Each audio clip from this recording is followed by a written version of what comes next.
Tatiana Voltskaya is a Russian poet and a freelance correspondent for Radio Liberty in St. Petersburg.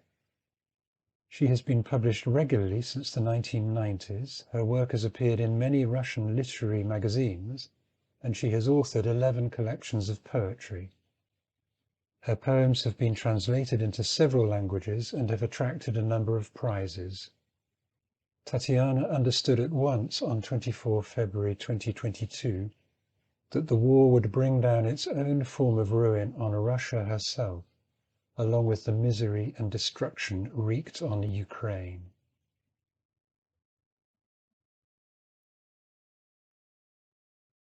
I'm going to read 5 poems.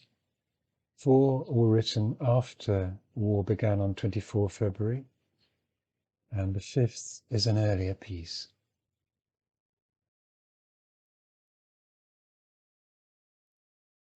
Russia will be cancelled, including Pushkin and Tolstoy. When all the smoke has cleared away above Ukraine, we'll discover ourselves among the ruins of empire. We'll find it hard to breathe, and the rubble of Mariupol's maternity wards will be our Frida's handkerchief, brought to us with stirring chords each morning to the backdrop of our mooing or our moaning. Oh yes, Russia will be cancelled, including Pasternak and Chekhov. Wash them clean, the Nutcracker. Really, why give them room in the wreck of hospitals and schools? A palisade with burning skulls will bloom along the borderline, and the iron drakes will growl one final time and rot and rust atop the headboards of our beds. We'll still be here, though. On we'll roll, elaborating as we do on peace and honest work, and writing letters from hell with love. But they will not get through.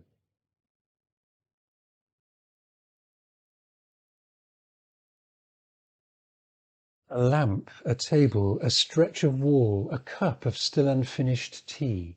And look, our own before the war has stolen up on you and me. The same warmth beating from the oven, the same pink soap, same sink of water.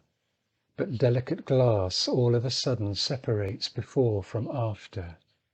The same street view as yesterday, piles of snow starting to melt, but thinking spring is on the way brings a lump into my throat.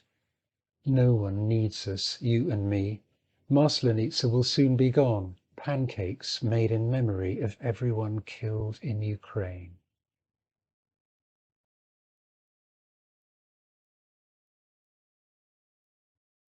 There is music playing in the restaurant. A woman, a candle, a glass of wine, good cheer. Ukraine, the very name means at the margins, invisible to anyone in here. Flames erupting, whole quarters tumbling, a voice, Ukrainian, from the square, disgrace.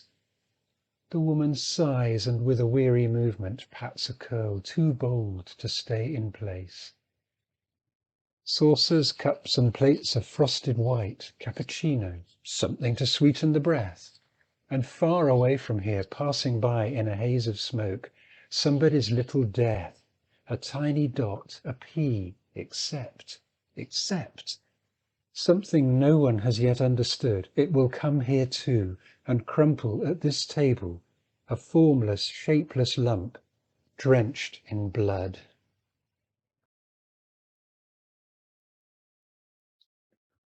We'll get what we deserve and more. Unholy war has tarnished Grandad's medals. I hold them in my hand and say, I'm sorry. Grandad Ivan was a doctor in blockaded Leningrad at a military hospital. I wonder what he would say to our rocket thunder on Kiev. I lower my head, stay mute. I hear your voice, Grandad. You say, we died around Moscow. Why? For a Russian man to come by and by and widow a Ukrainian mother. Cain, Cain, where is Abel, your brother?